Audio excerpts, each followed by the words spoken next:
A huge story over the weekend was UCF involved in a would-be recruiting scandal.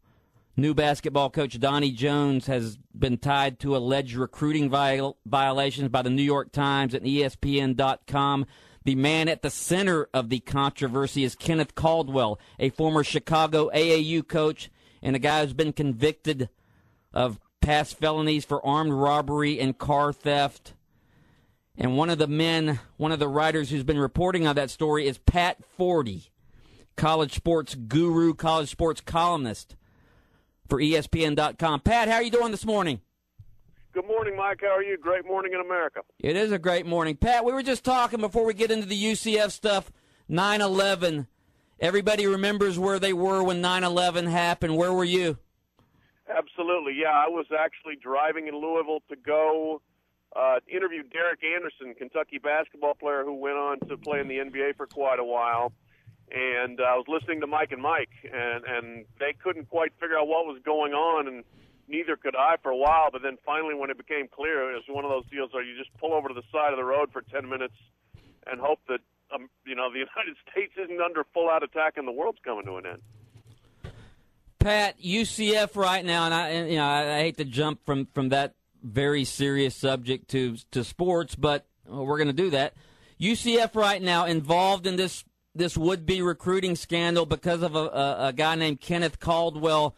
Tell us a little bit about Kenneth Caldwell and how concerned should UCF fans be that the NCAA is going to come in and investigate that program? Yeah, Kenneth Caldwell is a con man, pure and simple. An interesting guy. Has a charm to him, as most con men do. But if your program is involved with Ken Caldwell, I think you have reason to be very concerned. And, the NCAA, I know for a fact he is on the NCAA's radar. Whether they're going to come in and interview UCF people about that, I don't know for sure. But, if I were them, I would anticipate hearing from the NCAA at some point. There's just way too many ties between the school and between this guy. And this guy, his track record, I think, pretty clearly shows that he has a deep involvement with a bunch of players and a deep involvement with at least one agent. And if you put those together, that's bad news for your college program. Pat, there have been reports in your story and in the New York Times that to me, the most troubling part is his tie to a sports agent. How close is that tie? Is it a loose tie? Is it what's the status of his connection to a sports agent? Yeah, that's a good question. I can't say that I know definitively. If I said a deep tie to an agent, that might be a misstatement. However, he was telling plenty of people that he worked for Andy Miller. I think more closely, perhaps, just with Justin Zanuck, who is the vice president for Andy Miller's agency. And Andy Miller is big time. He's got Kevin Garnett and Chauncey Billups and a lot of other big clients. But Justin Zanuck, who is based out of Chicago, I think maybe more of a close associate. I got a call from Andy Miller very angrily denying that Kenneth Caldwell has anything to do with his agency. But Pete Thamel, in his story, talked to somebody who works at Miller's agency who said, Ken Caldwell works with us. And I thought that was fairly revelatory, as are the other ties that I have seen between Caldwell and Zanuck. So, I think there's certainly plenty of smoke there. I mean, there is a chimney's worth of smoke, and where there is smoke, there is often fire. We're talking to Pat Forde, college sports guru for ESPN.com. Can we call you a guru? If you feel compelled to do so, absolutely. Pat, let me ask you this. Obviously, UCF fans are concerned because they think this is sour grapes, much like when Billy Donovan took over at Florida and he started getting some recruits and some of the big schools blew the whistle on him, talking about Roy Williams at Kansas at the time. Do you think there's any sour grapes involved because Donnie Jones has started to make waves in recruiting circles?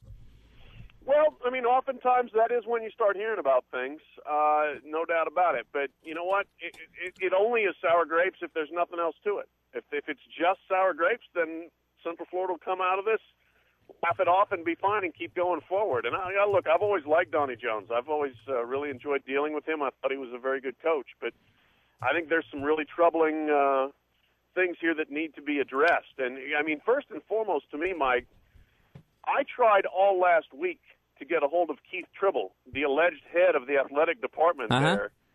And not only could I not get him, I couldn't even get an explanation for why I couldn't get him. I thought it was incredible lack of accountability from the guy in charge there to not want to pick up the phone and defend your athletic department if there's situations that could involve your football and men's basketball programs in potential violations. So, Keith Tribble, come out of wherever you are and explain yourself. I agree with you, Pat. I mean, the UCF put out a statement on Saturday, and it wasn't from Keith Tribble. It was from Joe Hornstein. Joe Hornstein's a nice fella, but Keith Tribble is the guy who should be speaking on behalf of UCF's athletic department. Absolutely. You know what I want to know? Why is he following Ken Caldwell on Twitter? I'd like to know an answer to that, too, because he is, and Caldwell's following him. So, a lot of people can follow you, but why are you following him? What's your tie to keep to Ken Caldwell? Let me ask you this, Pat. One of the things I wrote in my column is that you cannot be a big-time player in major college basketball recruiting unless you have some dealings with shady characters. You've been following college basketball for a long time. Do you believe that or not? Yes, I do. Unfortunate fact of life in college basketball, especially if you are in a UCF position where you are still trying to climb up the mountain. And Donnie Jones told me as much. He basically said, they're not agents, but, sometimes you've got to deal with people like this, and in terms of because they're connected to so many players. Now, is that a bad sign for the game? Yes, it is. I think that college basketball has as many troubles as any non-professional sport out there, and this is maybe the biggest one of the number of sketchy third parties that get involved. The one thing that I did tell Donnie Jones, though, is, at some point you have to be a judge of character and decide, these guys are bad guys and I need to get away from them. And if you've got strange people coming up to you, and offering to help their services, that, there's a compliance department that's usually down the hall that might be able to figure out who these guys are and whether they're worth the trouble. Pat, last couple of things. One thing that I found curious is this Kenneth Caldwell guy. Okay, he's from Chicago. He used to be an AAU coach. I don't think he's still an AAU coach. How is he involved with like a recruit from Georgia, Kevin Wares? How is he involved with a recruit from Indianapolis, Michael Chandler? How does he get in with these guys? Why is he in with these guys? That's a great question, and I asked him those questions, and I didn't find his answers terribly convincing, and it left me wondering, what is the deal here, unless he's being aided or directed by either UCF or by an agent. Here's who we need you to talk to. He said that he's known Michael Chandler's uncle for years through AAU. Well, as you said, he hadn't been involved in AAU for years. So how exactly does he know Alan Chandler, the uncle of Michael Chandler? I don't know, but that's what he said. Kevin Ware, he says he knew through Michael Chandler. Okay, how did Michael Chandler know Kevin? There's just too many loose connections that we're just expected to believe and to buy in, which is usually the case in these stories, and I'm not necessarily buying them. Pat Forde, ESPN.com, one of the reporters who broke the UCF recruiting scandal over the weekend. Pat, last thing, you know how fans are. A lot of UCF fans are saying that, the media is to blame for this. Pat Forde is from Louisville. Louisville has been recruiting against UCF for Kevin Ware. It's just sour grapes on Louisville's part, and Pat Forde is to blame for this. How would you address UCF fans? That's always convenient. It's like saying Mike Bianchi is to blame for the Orlando Magic losing to the Atlanta Hawks. I am! Here's what I would say to that. Let me just tell you the quick genesis of how this came to be. I get a call from somebody here in Louisville on Thursday that's, like 2 weeks ago. The New York Times is working on this story. I had heard a little bit about involving the quarterback in this. Mm-hmm. DeMarcus Smith. DeMarcus Smith. And I wanted to get to that story, but it was, I heard about that during February, and I never got a chance to get to it during basketball season. Well, if the New York Times is working on a story in my backyard that I have any information about, I want to go get it. And then in the course of talking about that, I talked to a source who had nothing to do with Louisville, who said the guy you really need to talk to or find out about is Ken Caldwell.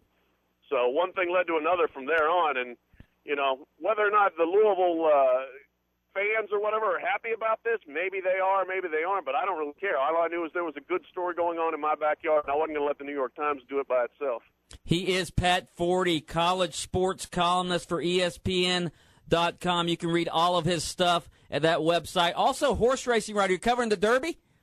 I'm on my way to Churchill Downs in yet another downpour right now, Mike, to see the horses run. Pat, we appreciate you being on with us this morning. Thank you very much. All right, thank you, Mike.